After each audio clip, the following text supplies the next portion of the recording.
Selamat siang, Assalamualaikum warahmatullahi wabarakatuh. Assalamualaikum warahmatullahi wabarakatuh. Hari ini akan diselenggarakan ujian tesis jalur lomba untuk Mas Yogi Yulianto. Kemudian untuk tim pengujinya, ya, Ketua tim penguji adalah Bapak Dr. Alfahini Muhammad dengan anggota Bapak Dr. Dani Ariatmanto dan saya. Mas Yogi, karena ini jalurnya jalur lomba ya, Mas Yogi mempresentasikan bagaimana produk itu di-develop, bagaimana produk itu kemudian dinilai dan mendapatkan gold medal ya di Rusia dan Malaysia. Kemudian karena ini jalur lomba dengan publikasi, nanti Mas Yogi juga bisa memaparkan terkait apa artikel ilmiah yang mempublikasikan karya ini dilengkapi dengan bukti-bukti pendukung. Oke, untuk ujian tesis ini nanti terbagi dalam 3 sesi ya, Mas Yogi presentasi, waktunya cukup singkat, 10 menit. Kemudian yang sesi kedua adalah tanya jawab dan apa ya nanti saran-saran untuk pengembangan lebih lanjut begitu ya. Karena ini jalurnya jalur lomba. Kemudian sesi yang ketiga adalah sesi pengumuman hasil ujian tesis Mas Yogi. Oke, Ya, supaya Mas Yogi lebih tenang, lebih lancar, sebaiknya berdoa terlebih dahulu sebelum mempresentasikan.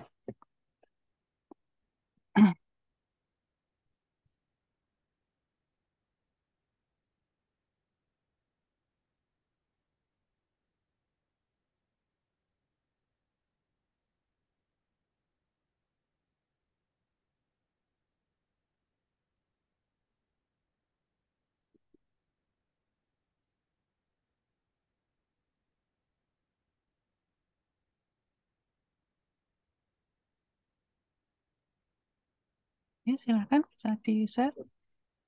izin share ya, Prof dan Pak Joni dan Pak Alfa.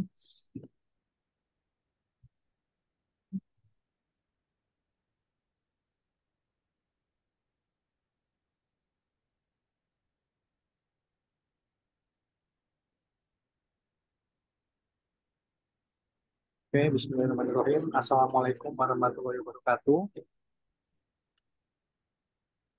Selamat siang, Dewan Penguji. Penguji pertama, Pak Alfa Hindi Muhammad STMN PSD. Selamat siang juga, Pak Dani Ariatmanto, MKOM PSD selaku penguji kedua. Dan tak lupa selamat siang juga kepada Prof. Dr. Emma Utami, SSC MKOM, selaku penguji ketiga dan pembimbing utama seperti itu. Perkenalkan, nama saya Yulianto dengan NIM 21521053. Dan hari ini saya akan memaparkan hasil penelitian saya dalam membuat produk Fishy yang berjudul Pipeline Deployment Otomatis untuk aplikasi berbasis kontainer menggunakan Jenkins dan Docker pada web service untuk alat IoT seperti itu. Dan saya mengambil tesis dari lomba dengan publikasi. Next. Mungkin bagi Bapak Ibu yang belum tahu produk saya, jadi produk saya bernama Fishy. Secara singkatnya, Fishy adalah sistem monitoring kolam dan pakan ikan otomatis untuk ikan air tawar yang berbasis Internet of Things seperti itu. Dan Alhamdulillah kemarin pada awal tahun 2022, saya bersama tim mendapatkan gold medal di kategori agriculture di WIE di ITEX di edisi yang ke-22 seperti itu.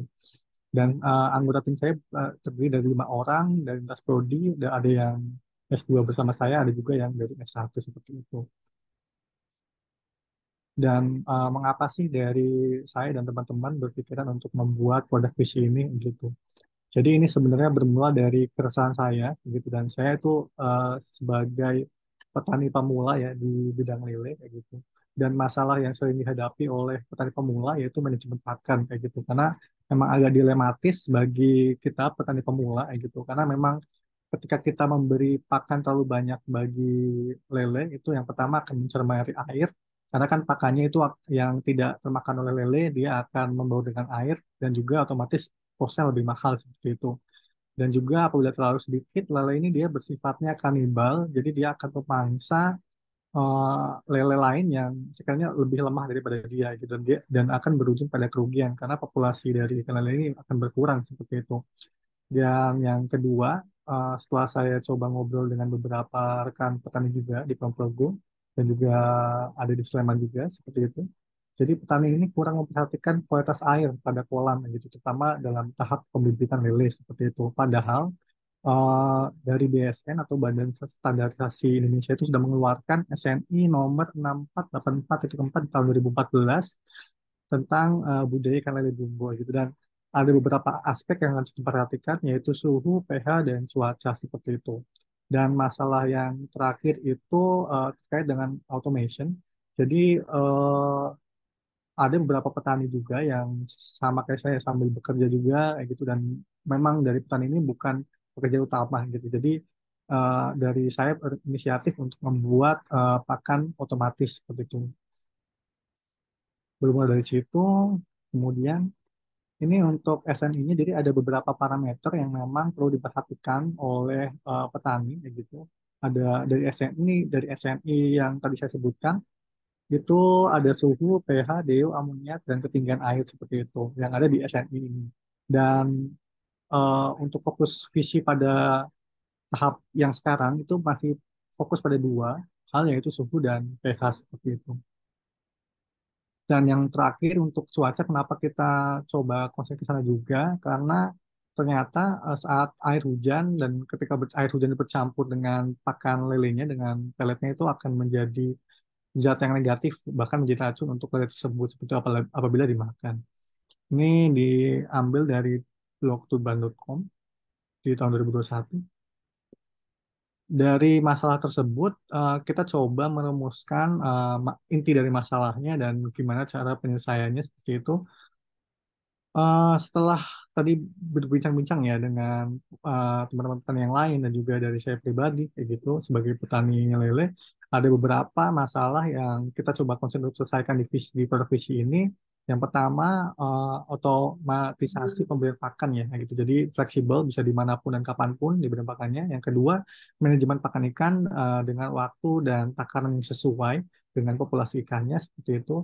Dan yang ketiga itu keadaan kolam yang sesuai dengan SNI, kayak gitu. Jadi gimana caranya membuat kolam ini uh, sesuai dengan SNI. Tapi untuk pada alat visi ini tidak otomatis untuk merubah air kolamnya menjadi sesuai SNI ya. Tapi kita memberitahu kepada petani kalau misalnya ini nggak standar SNI dan dari petani nanti akan menindaklanjuti apakah nanti airnya diganti, apakah ditambahin garam agar pH-nya stabil seperti itu.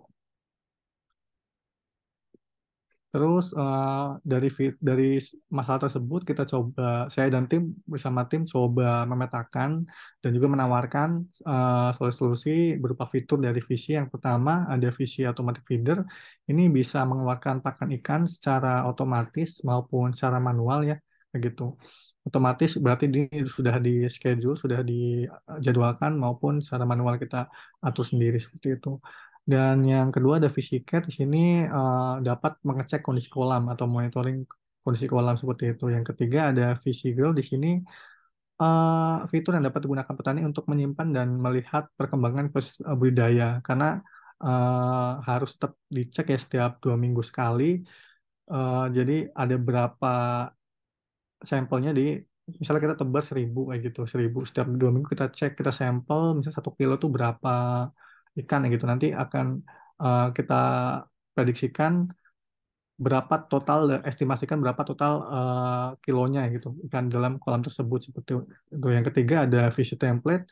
Ini merupakan fitur untuk mengatur kondisi pH, cuaca, suhu sesuai dengan SNI gitu. Jadi ini dari SNI yang tadi itu kita simpan di database sebagai acuan untuk mengecek apakah ini sudah sesuai standar atau belum. Oke. Dan kita sebenarnya mulai brainstorming ide itu dari akhir tahun 2021 kayak gitu dan kita coba mengembangkan prototipe-nya. Ini adalah prototipe yang versi pertama, bentuknya kotak seperti itu dan nanti pakannya masuk di bagian sini dan di bawahnya ada servomotor ya sebagai dia gerbangnya dan di bawahnya ada baling-baling untuk menyebarkannya seperti itu. Ini versi produk pertama dari Visi kayak gitu. Eh, Sebenarnya ini kelebihan dari produk ini tuh dia bisa menyebar secara rata ya ke dari sisi ke ikannya gitu. Tapi tidak efektif dari si petani karena dari si alat ini harus dipasang di tengah kolam kayak gitu. Sehingga dari si petani itu harus masuk ke kolam dulu baru dia untuk refill makanannya seperti itu. Makanya ini tidak begitu optimal. Makanya kita coba kembangkan lagi lebih simpel lagi agar lebih gunakan di petani. Ini versi kedua yang kita coba lombakan di e-text gambarannya lebih simpel. Next. Nah, ini untuk gambaran dari produknya untuk lebih detailnya ya gitu. Jadi di sebelah kiri itu ada bodi alatnya, di bawah itu ada motor penggeraknya dan juga ada pelontarnya gitu. Jadi dia yang tadinya versi satu itu dia menyebar, yang kedua ini dia dilontarkan seperti itu. Jadi kita bisa memasang di bagian pinggir aja, nggak perlu di bagian tengah gitu. Jadi petani nggak perlu masuk kolam dulu baru untuk refill seperti itu. Dan di bagian kaki-kakinya ini ada dua sensor yang dipasang, yaitu sensor pH dan sensor suhu gitu. Dan nanti harapannya dari alat ini itu akan sedikit kena air ya kayak gitu untuk mengecek kondisi dari kolamnya seperti itu. Dan ini yang sebelah kanan bagian atasnya untuk nanti bisa dipasang juga seperti galon untuk wadah dari si pakannya seperti itu. Nah, ini lanjutannya ada proses inputnya tadi dari sensor suhu dan diolah oleh Wemos D1. Nanti outputnya itu ada buzzer LED. Buzzer itu sebagai pengingat aja bagi kita kalau misalnya lari jalan. Yang kedua nanti larinya akan kedua ke bot Telegram dan juga dari website yang ada di Vishi seperti itu. Ini untuk konsepnya. Jadi dari device tadi kita coba rakit jadi satu, jadi produk seperti ini. Nanti dia berjalan seperti cron job ya, jadi dia berjalan terus menerus untuk ngecek apakah ada request dari sisi website atau tidak dari aplikasi. Kalau misalnya ada request, dia bakal melaksanakan eh, requestnya itu apakah memberi pakan ikan atau mengecek kondisi kolam, gitu tergantung. Kayak gitu. Dan nanti dari si device ini akan mengirimkan balik datanya, gitu, dan juga tampil di dua tempat, yaitu di website dan juga di bot telegramnya seperti itu. Jadi ini bisa dikendalikan melalui dua hal. Ini untuk tampilan web app-nya. Nah, ini untuk arsitektur dari software dan servernya.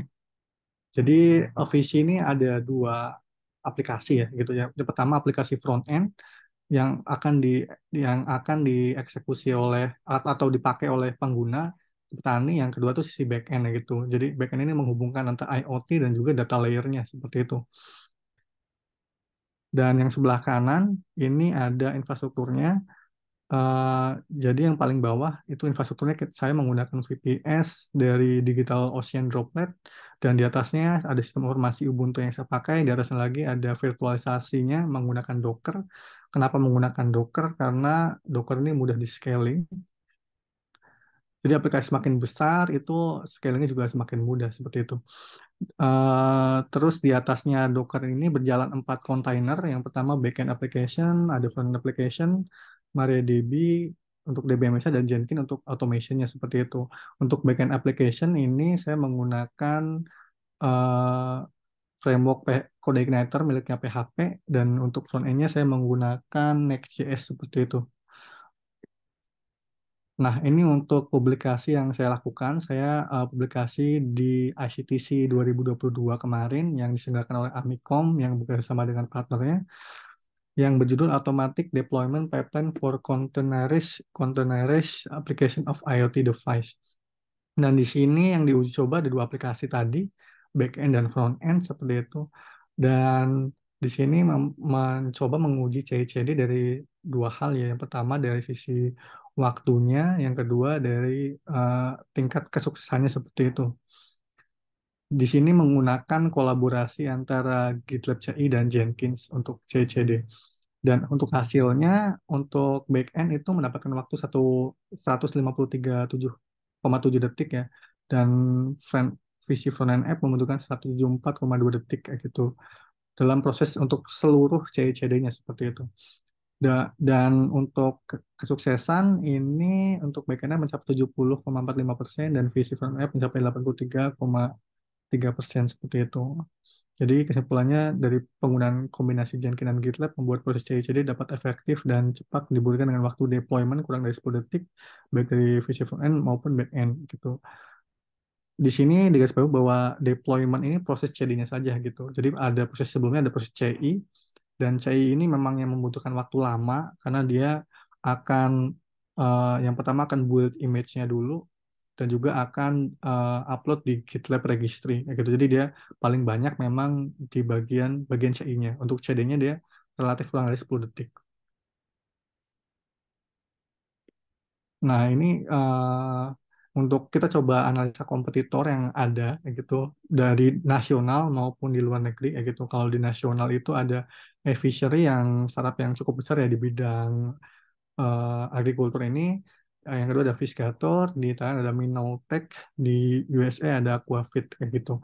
Dan di sini ada beberapa kelebihan visi yang tidak dimiliki komputer lain, seperti dapat digunakan pada berbagai jenis ikan. Terus yang kedua ada pengaturan otomatis yang menurut standar nasional Indonesia SNI bisa diatur jumlah pakannya juga. Visi ada alarm ketika internet buruk dan juga bisa digunakan baik di website maupun di bot Telegram. Begitu. Oke, next. Nah, ini untuk potensi dari visi ya, dari budidaya lele dan juga alat ini ketika dipasarkan seperti apa gitu. Jadi kalau misalnya kita lihat dari angka konsumsi ikan itu dari tahun ke tahun semakin menaik ya per kapitanya dan per tahunnya kayak gitu. Baik secara di daerah Yogyakarta maupun secara nasional seperti itu. Dan yang kedua, volume produksi di Yogyakarta juga cenderung naik turun ya gitu. Tapi di satu tahun terakhir ini dia menaik kayak gitu. Jika saya asumsikan itu semakin banyak produksinya, itu semakin bertambah pula baik dari kolam ataupun dari petani juga seperti itu. Mungkin itu sedikit presentasi dari saya. Terima kasih.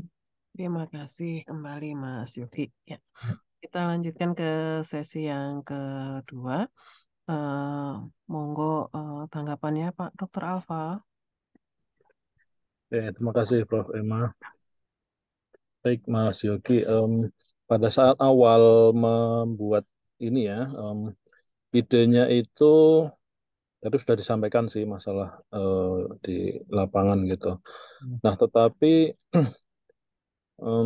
apa namanya ya, itu tuh masalah secara umum atau berdasarkan pengalaman yang Mas Yogi dan tim temui.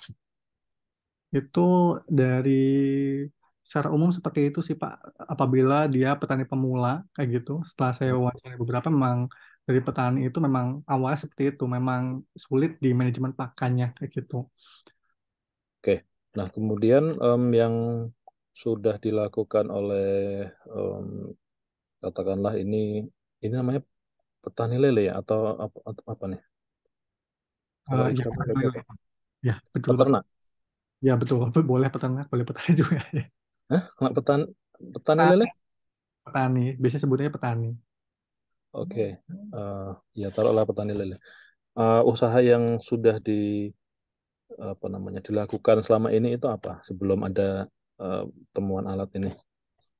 Oke, yang pertama dari pakannya ini ya mungkin apa ya, gitu manajemen pakannya. Memang kalau semisalnya dari rekan-rekan yang lain, itu memang Mm-mm. dia cara penyebaran pakannya itu secara manual, Pak. Jadi disebarkan secara manual, kayak gitu. Dan mereka biasanya patokannya itu eh, di gerakan lele. Kalau misalnya gerakan lelenya udah mulai apa melambat itu artinya sudah kenyang kayak gitu. Tapi kan itu kalau misalnya sudah senior, sudah lama bergelut mungkin sudah secara insting bisa tahu mana lele yang sudah kenyang maupun yang belum gitu. Tapi itu bukan jaminan bahwa lele ini sudah benar-benar kenyang atau belum seperti itu.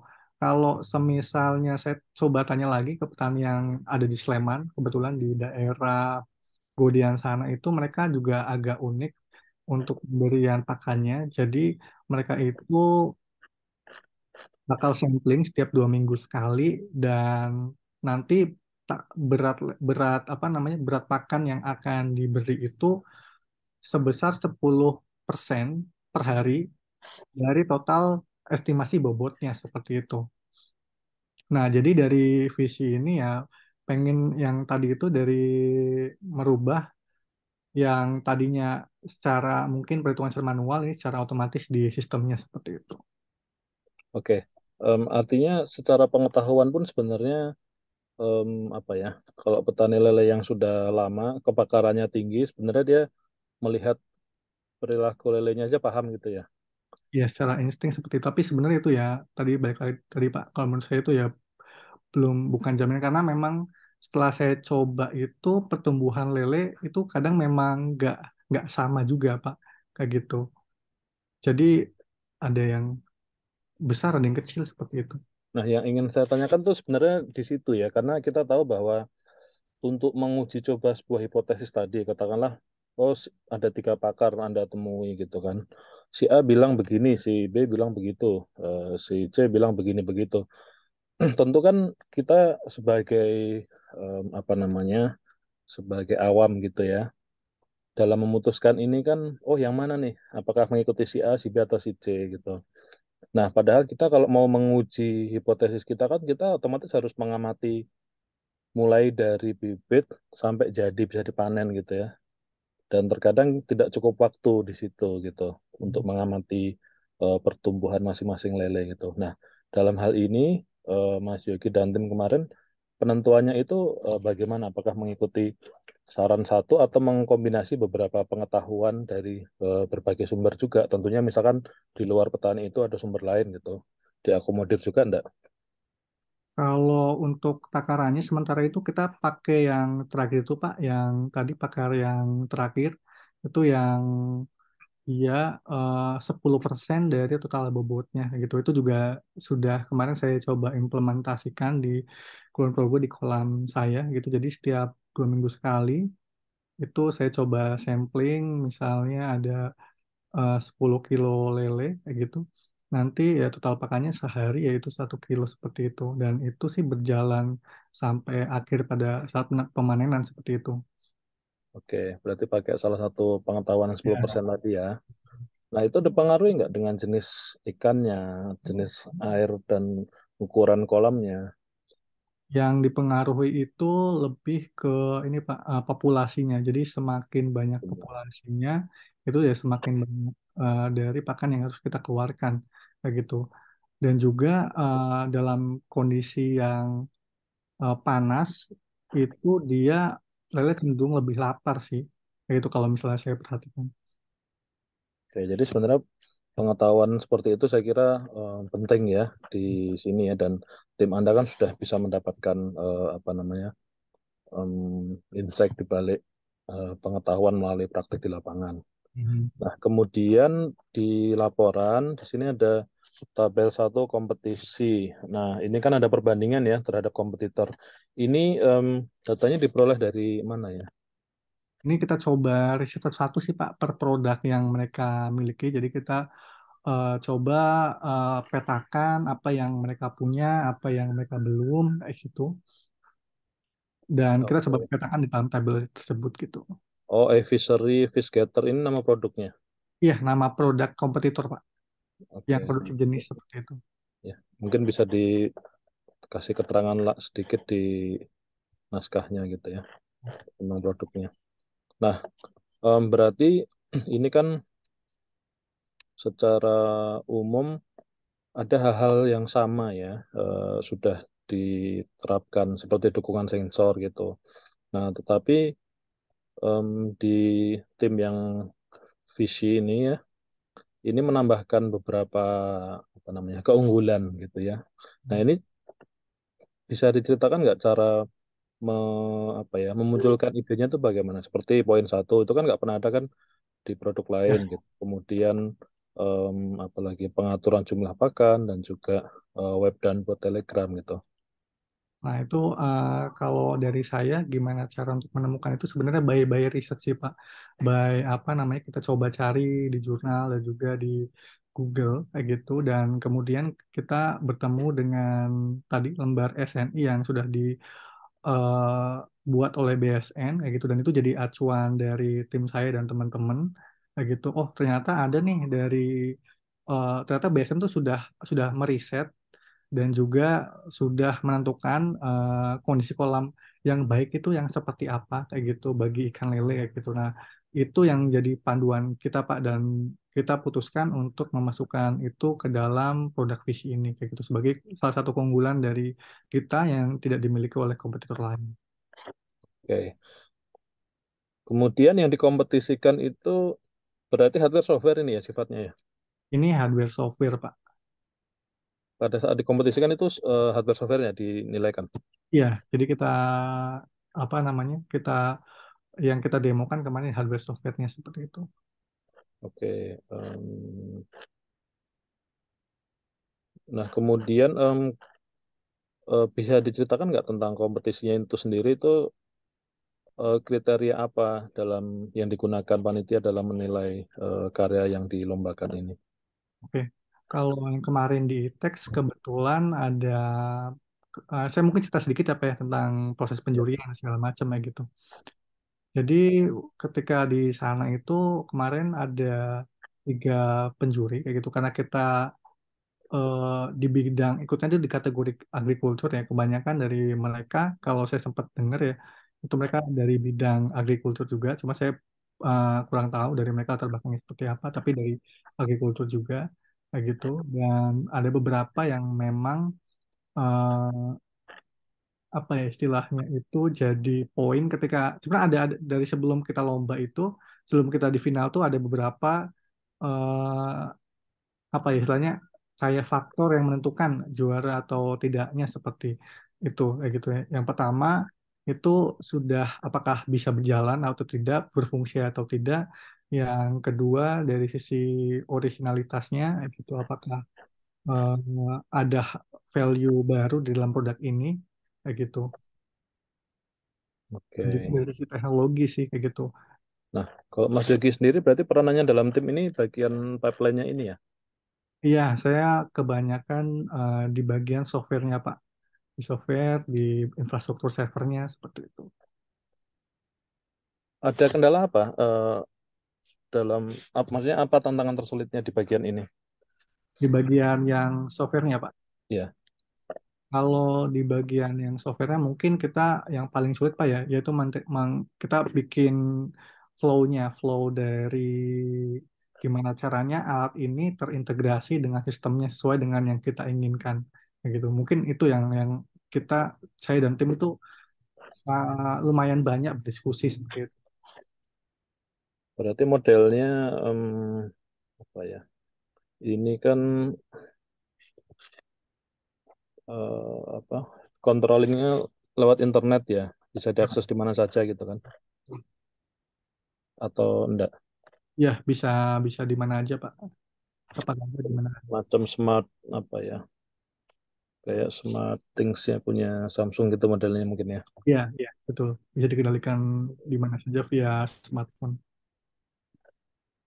Oke, mungkin kalau teknisnya saya malah nggak terlalu apa ya, nggak terlalu penasaran. Nah, kemudian posisi saat ini berarti di apa produk itu sendiri sudah prototipe dan sudah dipasarkan, Kalau untuk sampai apa belum? dipasarkan sampai sini masih belum Pak. Kayak gitu. Saya masih mengujinya itu di lingkungan ya bukan internal ya, di lingkungan dari saya sendiri seperti itu di kolam saya. Ya, oke.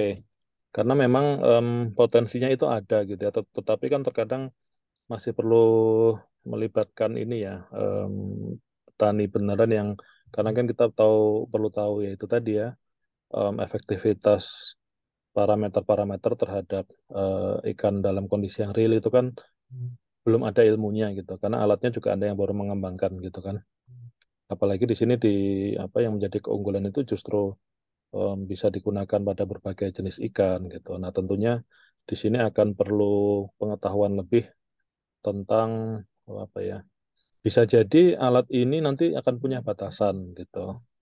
Karena yang generik untuk semuanya itu kan belum tentu yang terbaik gitu. Tapi untuk menuju ke sana kan ceritanya masih panjang nih ya Mas Yogi ya.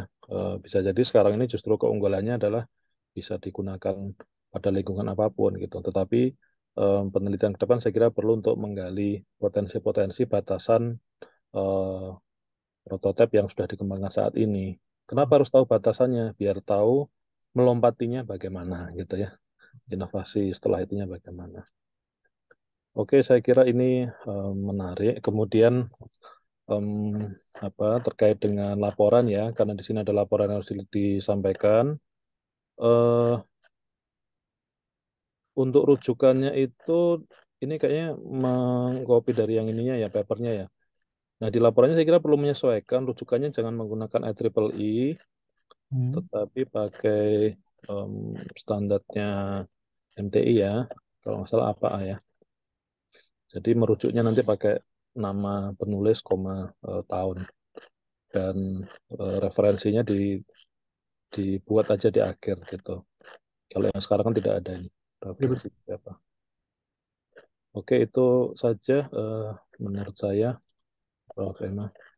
Oke, terima kasih banyak Pak Dr. Alfa untuk ide-ide pengembangan berikutnya ya. Ini Mas Yogi penting ini supaya ini tidak mandek di sini dan ada tadi revisi terkait kelengkapan dan konsistensi layout laporannya ya. Salah satunya terkait dengan rujukan sitasi. Oke. Yang berikutnya kita minta arahan dari Pak Dr. Dani. Monggo Bapak. Baik, terima kasih Prof. Emma. Oke, selamat siang Mas Yogi. Pak. Oke, Mas Yogi, dari apa yang saya cermati di hasil laporannya, karena ini kan memang sudah pada sisi apa jalur lomba ini kan sudah syarat sudah terpenuhi gitu ya. Artinya dari sisi laporan ini yang mungkin perlu bisa dibenarkan lah hal-hal yang mungkin masih kurang di dalam prosesnya gitu. Ya misalnya untuk alur kerja prototipe misalnya dalam prosesnya bagaimana caranya agar eh, kejelasan dari visualisasinya itu bisa lebih baik begitu Mas. Ya artinya memungkinkan nggak untuk input proses dan outputnya seharusnya memungkinkan ya karena bisa saja ini alur kerja dalam artian secara apa visualisasi secara menggunakan screenshot gitu ya. Tapi kalau misalnya bisa eh, percan- percantik ya bilangnya, diperbagus gitu ya, agar informatifnya itu lebih bisa dicermati begitu. Karena kan ini tulisannya kecil-kecil sekali gitu. Sensor pH, WMOS-nya dan sebagainya ini kan terlalu kecil nih. Jadi perlu diinikan. Alur kerjanya ya Pak ya. Ya, termasuk dari sisi website ini tidak ada eh, cerita atau tidak ada kejelasan gitu ya antara oke, iya ini ada tampilan dashboard website Vise, tapi akan baik kalau misalnya Mas Yogi itu juga memberikan penjelasan dari sisi website itu seperti apa begitu. Baik. Artinya fitur-fitur apa saja yang bisa dipahami di situ. Kemudian dari sisi bot Telegram juga ada hal yang bisa dijelaskan di dalam prosesnya. Baik, Pak. Itu. Nah, di sini kan ada apa ya? Kalau saya cermati itu ada kesimpulan gitu. Tapi eh, kurang elok kalau tidak memberikan saran gitu, Mas. Oh, Jadi ada saran juga ada kesimpulan juga ada saran gitu. Nah, menurut Mas Yogi saran yang baik itu seperti apa?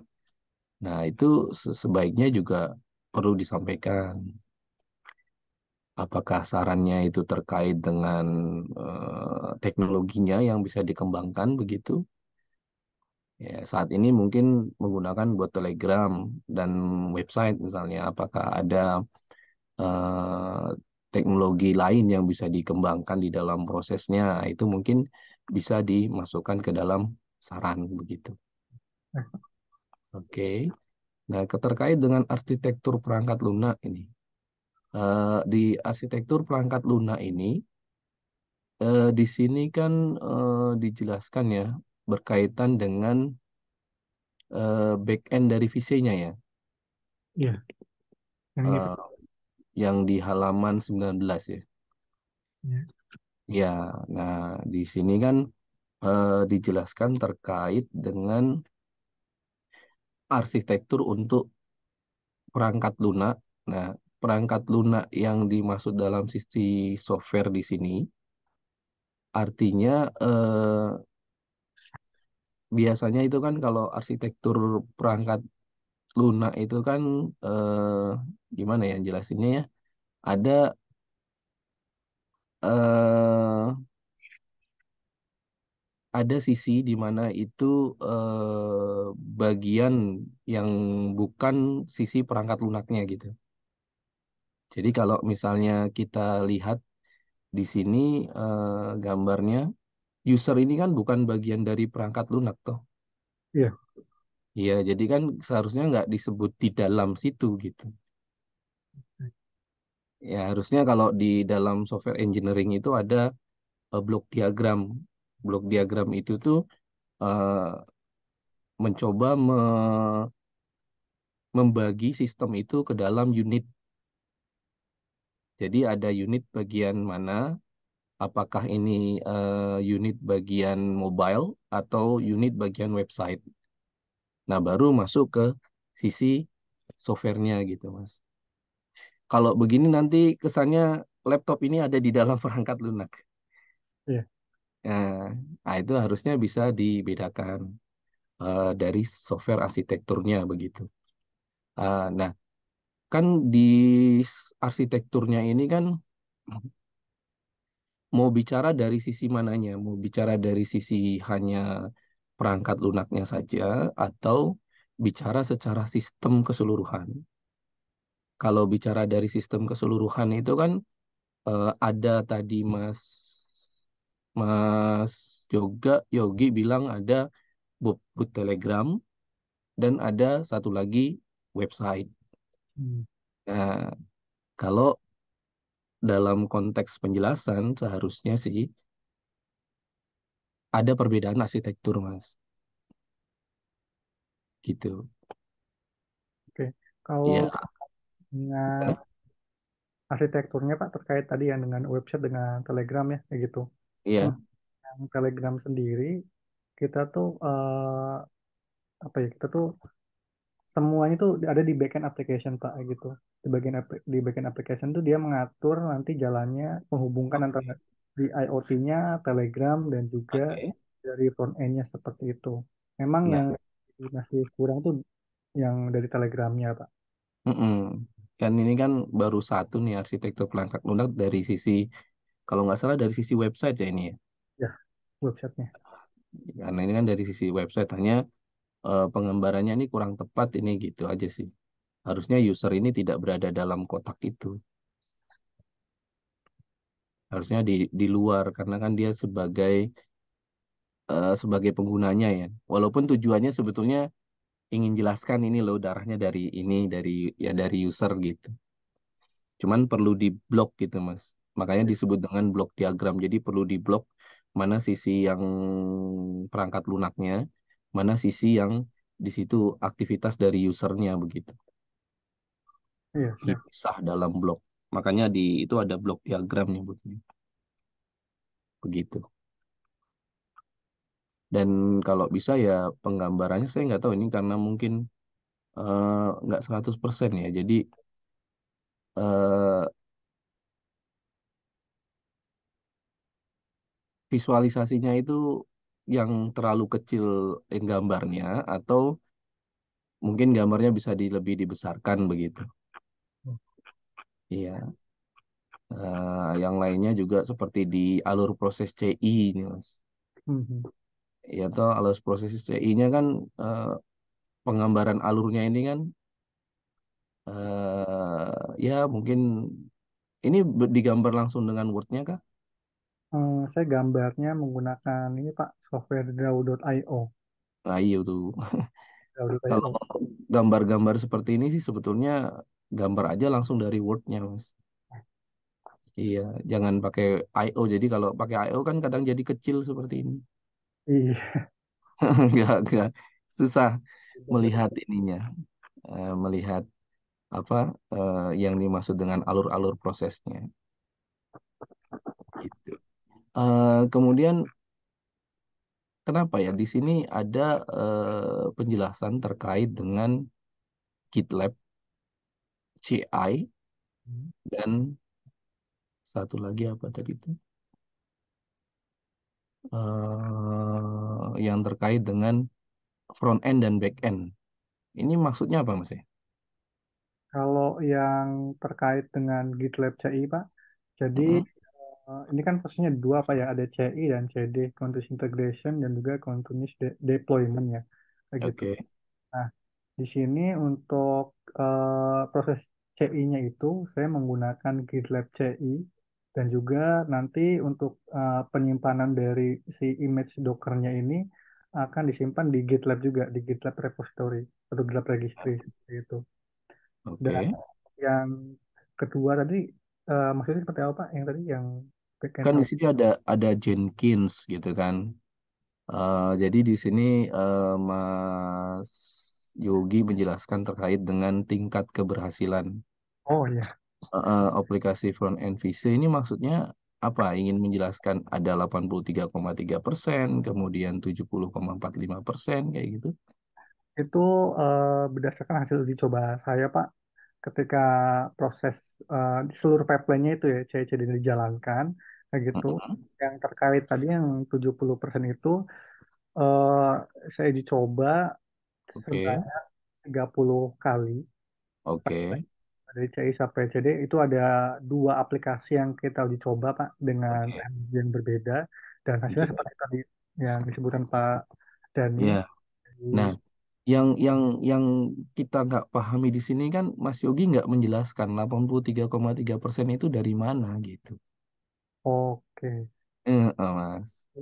Harusnya kan ada perhitungannya tuh yang tadi Mas Yogi bilang, oh ini 30 kali pengetesan, bla bla bla, kayak gitu-gitu. Terus perhitungan rumusnya seperti ini. Dari rumus ini dihitung sekian, sekian, sekian, hasilnya 83,3%, kayak gitu. Ya, baik, Pak. Terus Ya, sebenarnya kalau dari saya itu lebih ke persentasenya, Pak. Dari 30 itu, kalau misalnya dari yang back end ini, dia berhasil sebanyak 13 kali. Kalau misalnya yang JavaScript, yang gagal, sorry, yang gagal 13, yang berhasil 31 kali. Kalau yang mm, JavaScript, yang front end itu dia gagal 5 kali dan berhasil 25 kali seperti itu tapi kan nggak diceritakan di laporannya. di laporannya. Iya, sehingga eh, apa yang displaykan oleh Mas Yogi, yang tahu cuma Mas Yogi gitu. Nah, seharusnya kan display laporan itu kan menunjukkan kenapa saya melakukan ini begitu. Oh, saya lakukan ini karena ada perhitungan seperti ini loh, gitu. Ya, Tujuan dari melakukan ini tuh apa? Nah, itu eh, menurut masukan dari saya itu perlu diceritakan terlebih dahulu. Kalau misalkan di sini eh, benchmark terkait, tetapi mereka memberikan benchmark yang berguna, bla bla bla. Dalam hal tingkat keberhasilan, nah ini belum diceritakan secara detail gitu terkait dari yang tadi Mas bilang ada 13 kali, kemudian ada yang gagal sekian, ada yang sukses sekian. Nah, itu tuh sebaiknya diceritakan dalam laporan begitu. ya, baik. Mm-mm, ya. Terus kaitannya dengan Amazon Web Service dan Google Cloud Platform ini apa?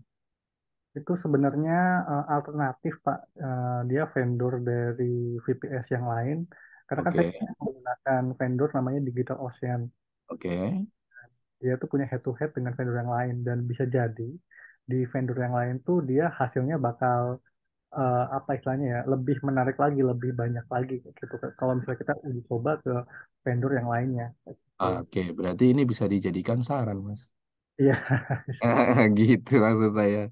Jadi jangan terus semuanya itu ditulis dalam satu kesimpulan begitu. Mana yang bisa masuk saran, masukkan ke saran. Jadi bukan bukan bukan menyampaikan keterbatasan ya, karena yang disampaikan Mas Yogi ini kan keterbatasan. Penelitian ini terbatas pada itu. Seharusnya sih nggak usah bicara keterbatasan kita penelitian punya kita gitu. Ya sudah kita pakai, maksudnya ya sudah Mas Yogi pakai Digitalocean gitu. Nah, lalu ya. ada saran gitu.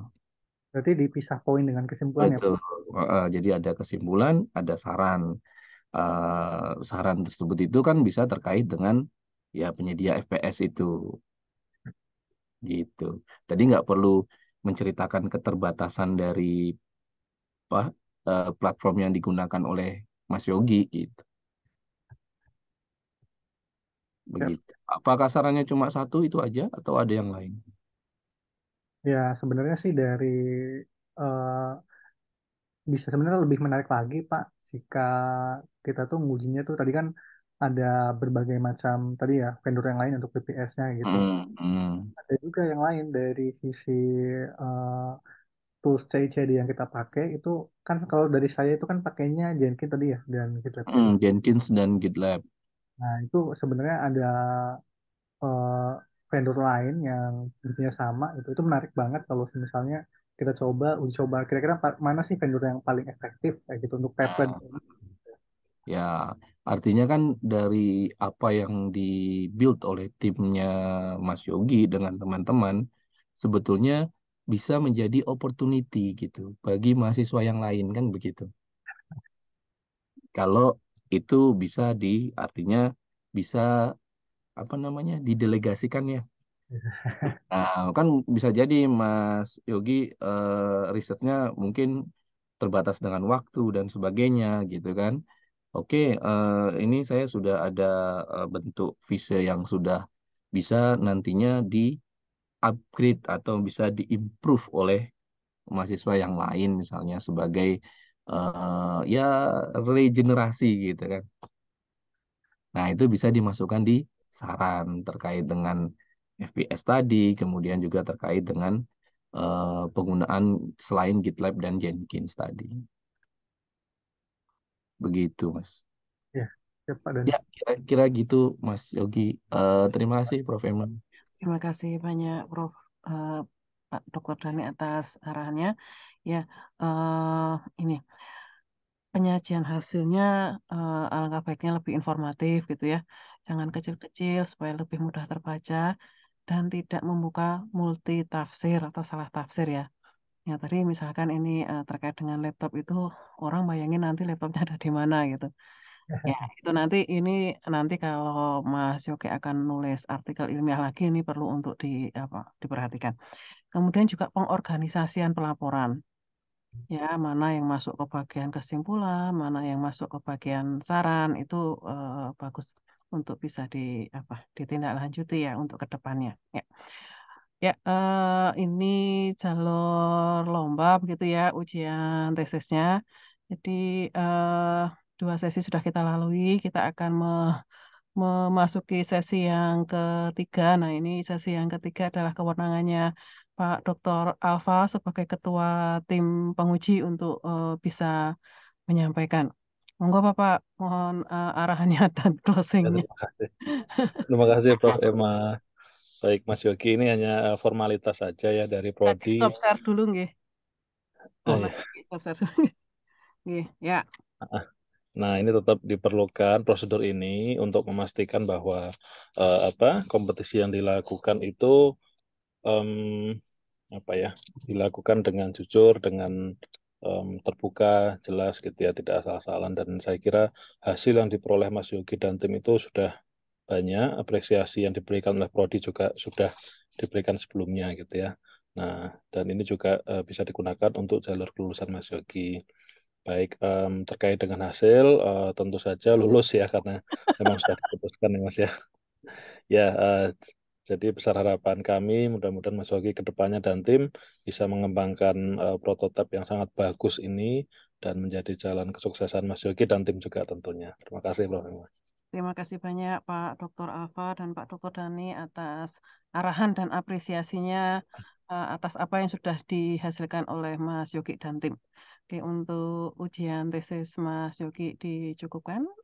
Saya tutup. Assalamualaikum warahmatullahi wabarakatuh. Oke.